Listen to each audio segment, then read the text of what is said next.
दोस्तों, बाइबल में मनुष्य के चुने जाने के बारे में लिखा गया है कि परमेश्वर ने मनुष्यों को चुना है। पर एक व्यक्ति कैसे जाने कि वह परमेश्वर के द्वारा चुना गया है कि नहीं, यह समझना कठिन प्रतीत होता है। पर दोस्तों, आप इस अध्ययन के द्वारा जान सकते हैं कि क्या आप चुने गए हैं या नहीं चुने गए हैं। तो चलिए झटपट से इस लिंक को दबाकर मेरे साथ इस प्रसारण में शामिल हो जाइए और इस भेद को जानिए कि क्या आप चुने गए हैं या नहीं चुने गए।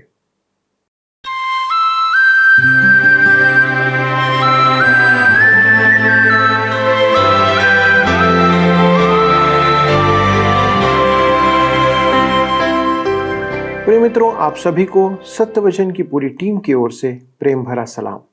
हम सभी आपके लिए प्रार्थना करते हैं और विश्वास रखते हैं कि परमेश्वर का वचन आपको आज्ञा पालन और सिद्धता में बढ़ा रहा है। दोस्तों, आप सत्य वचन बाइबल अध्ययन की एक और प्रस्तुति में हैं और मैं आप सभी का इस प्रसारण में स्वागत करता हूं। आपके फोन और एसएमएस जो हमें प्राप्त हो रहे हैं, उनके लिए मैं आपका आभार प्रकट करता हूं और यही निवेदन करता हूं कि आप इसके द्वारा हमसे संपर्क बनाए रखें, जो हमें प्रकट करता है कि आप किस शहर, गांव या कस्बे से हमारे साथ जुड़े हैं और आप उससे क्या सीख रहे हैं। दोस्तों, पिछले अध्ययन में हमने पतरस की पहली पत्री का अध्ययन आरंभ किया था और उसके परिचय को देखा था। आज हम उसके पहले अध्याय के दूसरे पद पर अपना ध्यान केंद्रित करेंगे और परमेश्वर की त्रिएकता, अपने चुने जाने और प्रभु यीशु के लहू के संदर्भ में कुछ बातों को सीखेंगे और मनन करेंगे। दोस्तों, हम आज देखेंगे कि परमेश्वर के पवित्र आत्मा की सामर्थ्य में कैसे एक अनपढ़ मछुआरा धर्म सिद्धांत की बातें सीख सकता है, जिसका पतरस एक जीवित उदाहरण प्रस्तुत करता है। परमेश्वर का ज्ञान अपार है और वह भविष्य ज्ञान के साथ साथ पूर्व ज्ञान भी है। दोस्तों, हम आज उसमें अंतर देखने जा रहे हैं कि दोनों में क्या अंतर है। परमेश्वर की त्रिएकता को लेकर आज संसार के लोग बहुत बातें करते हैं और उसका इनकार करते हैं और इस आधार पर मसीही धर्म को वे एक ईश्वरवाद अर्थात एक ईश्वर में विश्वास करने वाले धर्म से हटाकर बहुदेववाद अर्थात बहुत से ईश्वरों की आराधना करने वाले की श्रेणी में रख देते हैं। पर मानव बुद्धि से परमेश्वर की त्रिएकता को समझना असंभव है। उसे केवल आप विश्वास के द्वारा ग्रहण कर सकते हैं। दोस्तों, ये एक बहुत ही महत्वपूर्ण विषय है जिस पर आज हम बहुत कुछ सीखने जा रहे हैं। तो चलिए मित्रों, हम अपने अध्ययन को आरंभ करते हैं और इन भेद भरी और धर्म सिद्धांत की बातों को सीखते हैं। मित्रों, जैसा कि आप सब जानते हैं कि हम इन दिनों पहला पतरस की पत्री से अध्ययन कर रहे हैं। आज हम अपने अध्ययन को अध्याय 1 उसके 2 पद से देखेंगे। प्रेरित पतरस आरंभ ही में हमें धर्म शिक्षा के सैद्धांतिक विषयों पर ले जाता है। त्रिएक परमेश्वर का ज्ञान, पिता परमेश्वर का पूर्व ज्ञान, पवित्र आत्मा की शोधन क्रिया, प्रभु यीशु के लहू का छिड़काव आदि। मेरे मित्रों, कोई आपसे यह न कहने पाए कि बाइबल परमेश्वर के त्रिएकता की शिक्षा नहीं देती है। बाइबल इस विचार से परिपूर्ण है। हम पतरस को एक अबोध मछुआरा नहीं कह सकते, क्योंकि वह ऐसी गहरी बातों की चर्चा करता है। धर्म विज्ञान के विद्वान चुने जाने और पूर्व ज्ञान की गहरी शिक्षा देते हैं। लुइस स्पेरी शॉपर कहते हैं, परमेश्वर की सृष्टि पर उसके प्रभुता संपन्न अधिकार को समझने और उसकी संपूर्ण योजना में उसे तार्किक उद्देश्य का उत्तरदायित्व सौंपने पर चुनाव के विचार में निहित सत्य प्राकृतिक क्रम में अलौकिक परमेश्वर का आवश्यक कार्य हो जाता है। हमें यह समझना होगा कि हमारा परमेश्वर परम प्रधान परमेश्वर है और यह अकिंचन जगत उसका ही है। उसी ने इसकी रचना की है। मैं नहीं जानता कि उसने क्यों इसे बनाया है, परंतु क्योंकि वह सर्वज्ञानी है, सर्वशक्तिमान है और प्रभुता संपन्न है, मैं यह निष्कर्ष निकालता हूं कि वह कुछ भी कर सकता है। अपनी इच्छा पूरी करना उसका गुण है। उसे भविष्य निर्धारित करने का अधिकार है। उसने योजना बनाई है जिसे हम उसकी राजाज्ञा कहते हैं। यह उसके मन में आरंभ ही से थी। उसकी एक योजना थी जिसे वह पूरी करने जा रहा था। उसने जगत की रचना की आज्ञा दी। उसने हमसे सुझाव नहीं मांगा।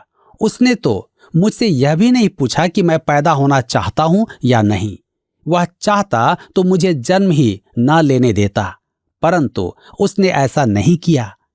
परमेश्वर का धन्यवाद हो कि उसने हमारे बारे में सोचा। मेरे मित्रों, मनुष्य के पतन में भी उसकी इच्छा थी। मेरे विचार में परमेश्वर को इस योजना में बहुत सोचना पड़ा होगा। वह जानता था कि वह नैतिकता की स्वतंत्रता देकर मनुष्य को बताएगा, तो वह अपनी स्वतंत्रता का दुरुपयोग करेगा और भ्रष्ट हो जाएगा। मनुष्य ने परमेश्वर की अवज्ञा का चुनाव किया, परंतु परमेश्वर ने इसका प्रबंध किया हुआ था। उसकी इच्छा थी कि वह मनुष्य का उद्धार करे, और इस कारण उसने संसार में उद्धारकर्ता भेजने की इच्छा की। उसने यह भी चाहा कि उस उद्धारकर्ता को ग्रहण करने वाले बचाए जाएं। ये चुने हुए होंगे। आप कह सकते हैं कि उसने सबको नहीं चुना, परंतु धर्मशास्त्र में ऐसा कुछ नहीं लिखा है। यूहन्ना रचित सुसमाचार 6 अध्याय उसके 37 पद में लिखा है, जो कुछ पिता मुझे देता है वह सब मेरे पास आएगा, और जो कोई मेरे पास आएगा उसे मैं कभी ना निकालूंगा। उसका अर्थात यीशु का निमंत्रण है, मेरे पास आओ। यह सबके लिए है, परंतु इसके लिए हमें प्रतिक्रिया करना होगा, जो हमारा उत्तरदायित्व है। तो आइए हम पढ़ते हैं पहला पत्रस की पत्री 1 अध्याय उसके 2 पद। यहां पर लिखा है, और परमेश्वर पिता के भविष्य ज्ञान के अनुसार आत्मा के पवित्र करने के द्वारा आज्ञा मानने और यीशु मसीह के लहू के छिड़के जाने के लिए चुने गए हैं। तुम्हें अनुग्रह और शांति बहुतायत से मिलती रहे। कहता है परमेश्वर पिता के भविष्य ज्ञान के अनुसार चुने गए हैं। परमेश्वर अपनी योजना के अनुसार चल रहा है। उसकी दृष्टि में असंख्य योजनाएं होंगी, परंतु उसने यही योजना चुनी। क्यों? क्योंकि वह जानता था कि यही सबसे अच्छी योजना है और अकिंचन मानव उसे चुनौती नहीं दे सकता। वह सृजनहार है, हम उसके सृजित प्राणी हैं। हम तो अपने जन्म का समय और परिवार भी चुनने योग्य नहीं थे, न ही अपना कद, न अपनी आंखों का रंग और न ही अपनी बुद्धि। आज हम जहां भी हैं परमेश्वर के अनुग्रह से हैं। यह सब उसकी महान योजना का एक भाग है। यह मेरी समझ से परे है कि हम परमेश्वर की योजना में दोष क्यों देखते हैं। कुछ लोग सोचते हैं परमेश्वर चाल चलता है। जी नहीं, ऐसा नहीं है। मेरे मित्रों, परमेश्वर भला और अनुग्रहकारी है और धीरजवंत है। वह हमारा उद्धार करना चाहता है और हमें आनंदित देखना चाहता है। एकमात्र परमेश्वर ही है जिस पर हम विश्वास कर सकते हैं। मैं समझ नहीं पाता हूं कि मनुष्य योजना बनाकर काम करता है, परंतु परमेश्वर की योजना से उसे शिकायत रहती है। एक बार हम हवाई यात्रा कर रहे थे। यात्रा के समय यान चालक ने हमें हमारी उड़ान की योजना बताई कि हम किस मार्ग से होते हुए किस राज्य के ऊपर महासागर के ऊपर से उड़ते हुए चलेंगे, मौसम कैसा होगा, कहाँ बादल होंगे, कहाँ बादल खुलेंगे। उसके वर्णन के अनुसार हमारी यात्रा आनंददायक होगी। आप पूर्व ज्ञान और चुनाव की बात करते हैं। उस उड़ान का यान चालक का विरोध करने वाला एक भी मनुष्य नहीं था। आपको अपनी यात्रा की योजना बनाने का अधिकार नहीं है। हम प्रसन्न थे कि यान चालक एक योजना का पालन कर रहा था। मेरे मित्रों, मैं निश्चय ही प्रसन्न हूं कि इस जगत के परमेश्वर की एक योजना है और वह जानता है कि वह क्या कर रहा है और कहां जा रहा है, और वह हमारे लिए सबसे अच्छा काम कर रहा है। परमेश्वर अपनी योजना को सफल बना सकता है क्योंकि वह सब कुछ जानता है। उस हवाई जहाज के चालक को सब जानकारी दी गई थी और उसका मार्ग निश्चित किया गया था, परंतु उसमें बाधा आ सकती थी। हमारा परमेश्वर सर्वज्ञानी है, वह देखी अनदेखी सब बातें जानता है, अतः हम निश्चिंत होकर उस पर विश्वास कर सकते हैं। पतरस कहता है परमेश्वर पिता के भविष्य ज्ञान के अनुसार, तो उसके कहने का अर्थ है कि परमेश्वर ने जो कुछ योजनाबद्ध किया है, अब वह पवित्र आत्मा के काम के बारे में कहता है। आत्मा के पवित्र करने के द्वारा मैं आपको स्मरण दिलाना चाहता हूं कि पवित्र शब्द जब प्रभु यीशु के संबंध में हो तब इसका अर्थ है कि वह हमारी पवित्रता है। जहां तक हमारी स्थिति का प्रश्न है, हम इस स्थिति से अधिक उत्तम कभी नहीं हो सकते, क्योंकि हम प्रभु यीशु में परिपूर्ण हैं, सिद्ध किए गए हैं और उस प्रिय में ग्रहण योग्य हैं। हम इसमें और कुछ नहीं जोड़ सकते हैं। हमारी यह स्थिति प्रभु यीशु में है। परंतु जब पवित्र शब्द पवित्र आत्मा के संबंध में काम में लिया जाता है, तब इसका अर्थ भिन्न होता है। पतरस कहता है आत्मा के पवित्र करने के द्वारा, तो वह संसार में पवित्र आत्मा की सेवा के बारे में कह रहा है। वह हमारे मन फिराव ही के लिए नहीं, हमारे नए जन्म के लिए भी उत्तरदायी है, और वह हमें सिद्धता के स्तर पर लाता है कि हम परिपूर्ण एवं सिद्ध विश्वासी हो जाएं। दुर्भाग्य से अनेक विश्वासी 50-60 साल से प्रभु में हैं, परंतु उनका स्वर्ग प्रवेश शिशु रूप में ही होगा। प्रभु की उपस्थिति में शिशु विश्वासी रहकर जाना लज्जा का कारण होगा। पवित्र आत्मा का कार्य है कि वह हमें इस पृथ्वी पर पवित्र बनाए। काश इस प्रक्रिया पर बहुत अधिक ध्यान दिया जाए।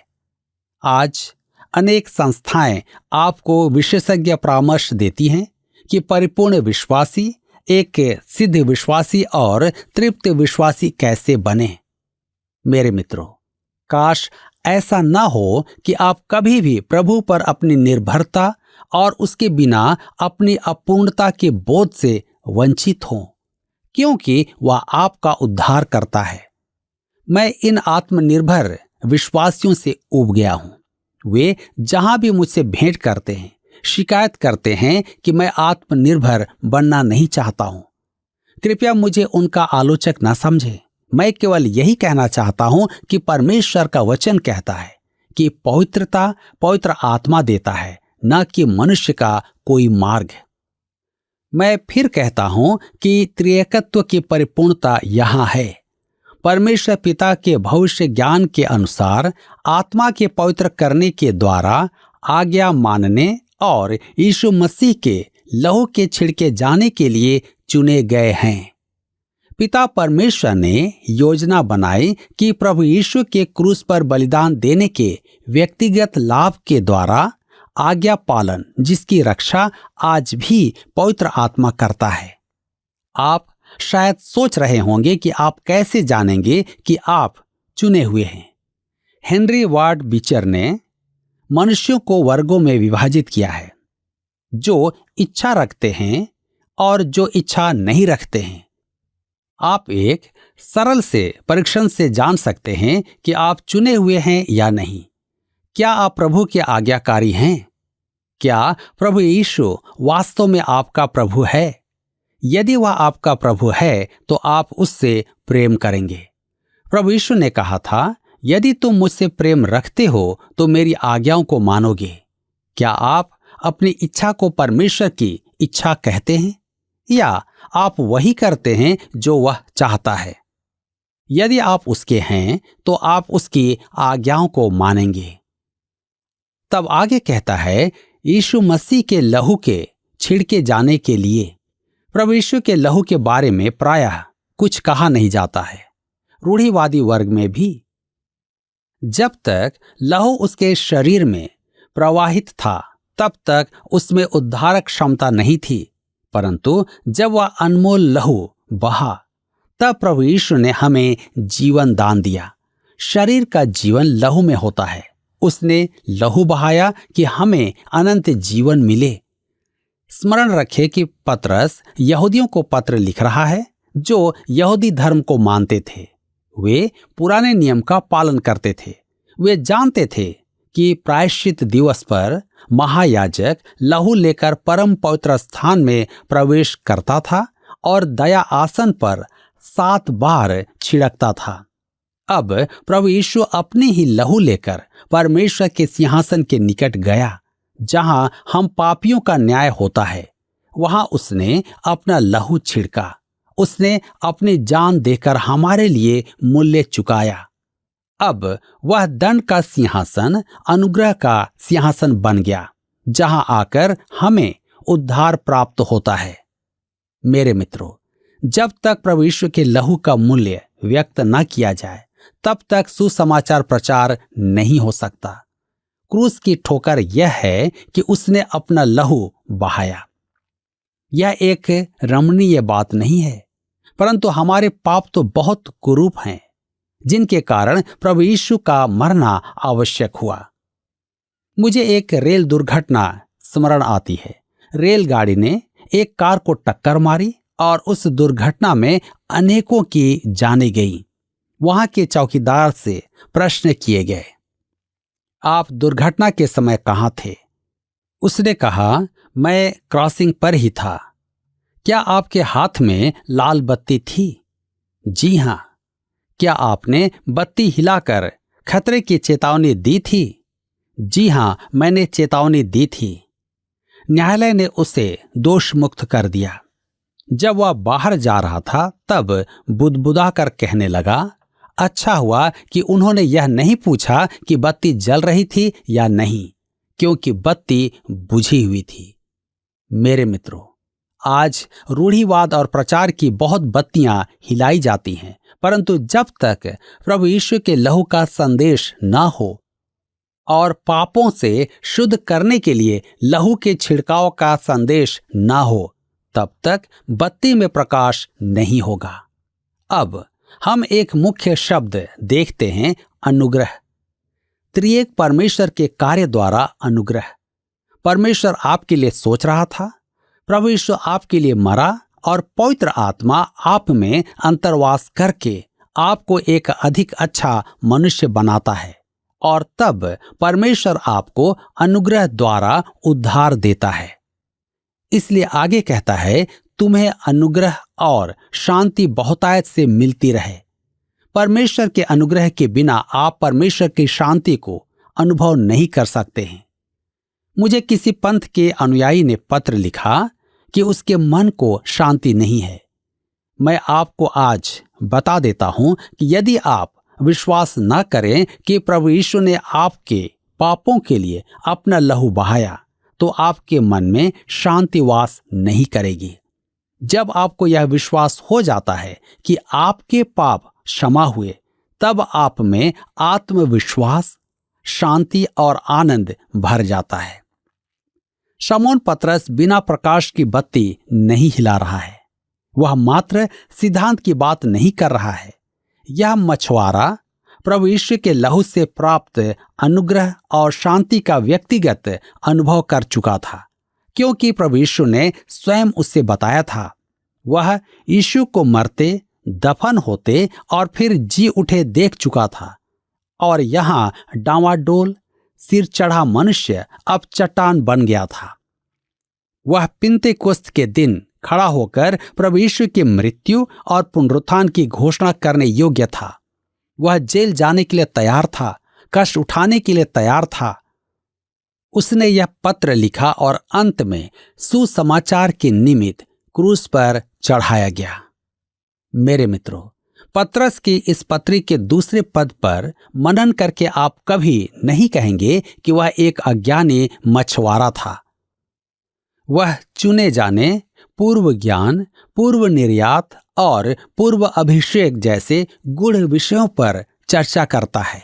ये सब विषय परमेश्वर के भेद हैं और हम में से कोई भी इनकी अंतिम परिभाषा नहीं दे सकता है। हमारा परमेश्वर अनंत है और सर्वज्ञानी है। पूर्व ज्ञानी का अर्थ है कि वह सब कुछ जानता है, और वह क्या करेगा भली भांति जानता है, जिसे हम पूर्वाभिषेक कहते हैं। यहाँ भी मैं आपको डॉक्टर लुइस स्पेरी शाफर का संदर्भ देना चाहता हूँ। परमेश्वर का पूर्व ज्ञान यह है कि वह जो चाहता है उसे पूरा करता है।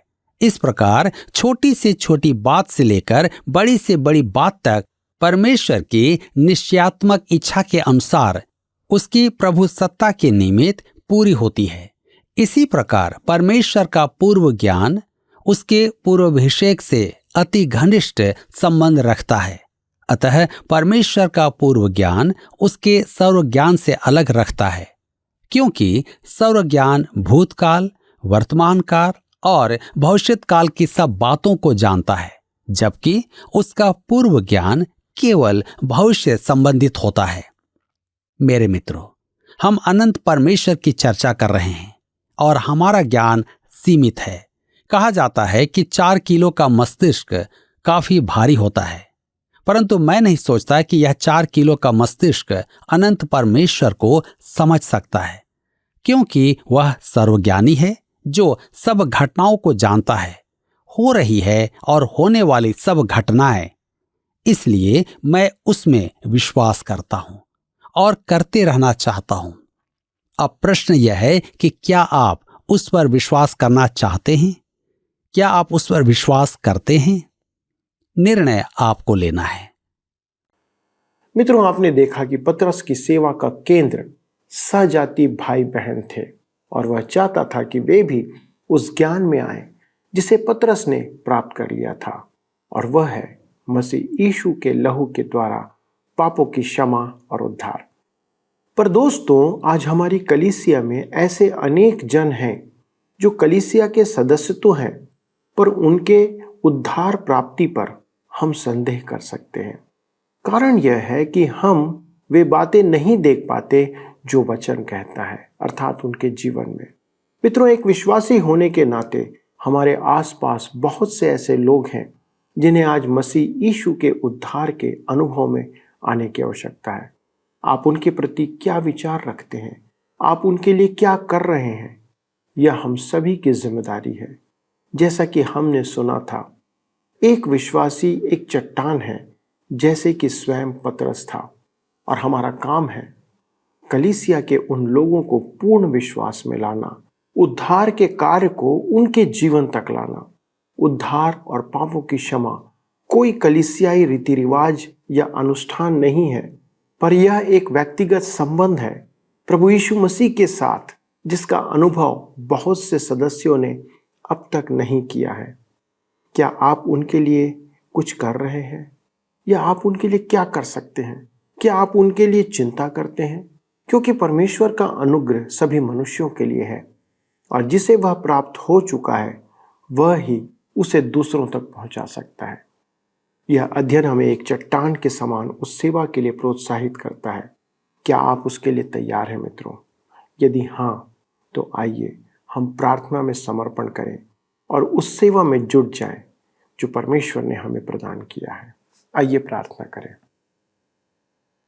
स्वर्गीय पिता परमेश्वर, हम धन्यवाद देते हैं आपके अनुग्रह और दया के लिए, और इन शिक्षाओं के लिए प्रभु, जो हमारे विश्वास को आपके वचन में और दृढ़ करती है।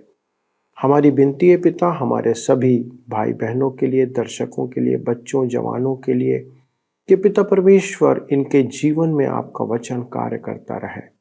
प्रभु, हाँ, आज हमारी प्रार्थना है हमारे सभी इन प्रिय परिवारों के लिए, परिवार के सभी सदस्यों के लिए, कि प्रभु आपका अनुग्रह इन प्रियों के जीवन में बना रहे, कि पिता परमेश्वर वे आपके वचन से प्रेम करते हुए वचन की शिक्षाओं में बढ़ते चले जाएं। हर एक परिवार पर प्रभु उनकी आवश्यकताओं के निमित्त आप पूर्ति करें। प्रभु होने दे कि वे जिस समस्या और परेशानी से गुजर रहे हैं, प्रभु आप उससे उन्हें बाहर निकालें। प्रभु आपका वचन उन्हें स्वतंत्रता प्रदान करता है, और हमारी यही विनती है कि वचन में प्रभु वे स्वतंत्रता के साथ जीवन जीने पाए। प्रभु, सारी बातों में आपको धन्यवाद देते हुए विनती यीशु क्रिस्त के नाम से मांगते हैं, आमीन। प्रिय दोस्तों, मुझे पूरा विश्वास है कि आज का अध्ययन आपके लिए आशीष का कारण रहा होगा। हमें आपके फ़ोन SMS की हमेशा अपेक्षा रहती है और इसलिए फिर से मैं आपसे निवेदन करता हूँ कि प्लीज़ फ़ोन उठाएं और हमें बताएं कि आज आपने क्या सीखा। अगले प्रसारण में अध्ययन में आगे बढ़ेंगे। तब तक वचन में बने रहें, परमेश्वर से प्रेम करते रहें और उसकी सेवा में लगे रहें। प्रभु आपको आशीष दे। आइए अब हम प्रश्न को देखें। पिछले प्रश्न का उत्तर है सी, पतरस। पतरस को आशा का प्रेरित कहा गया है। आज के अध्ययन पर आधारित प्रश्न है, जब पवित्र किया जाना शब्द खाली स्थान के संदर्भ में उपयोग किया जाता है तब उसका अर्थ है संसार में पवित्र आत्मा की सेवा। ए, यीशु मसीह, बी, पवित्र आत्मा, सी, परमेश्वर, डी, मनुष्यों। मित्रों, इस प्रश्न का उत्तर हमें कल सुबह 6 बजे से पहले विकल्प A, B, C या D के साथ अपना नाम, पता, स्थान के साथ 9651433397 पर SMS या WhatsApp करें। क्या आपको यह कार्यक्रम पसंद आया? अभी हमें एक मिस कॉल करें और आप अगले विजेता हो सकते हैं।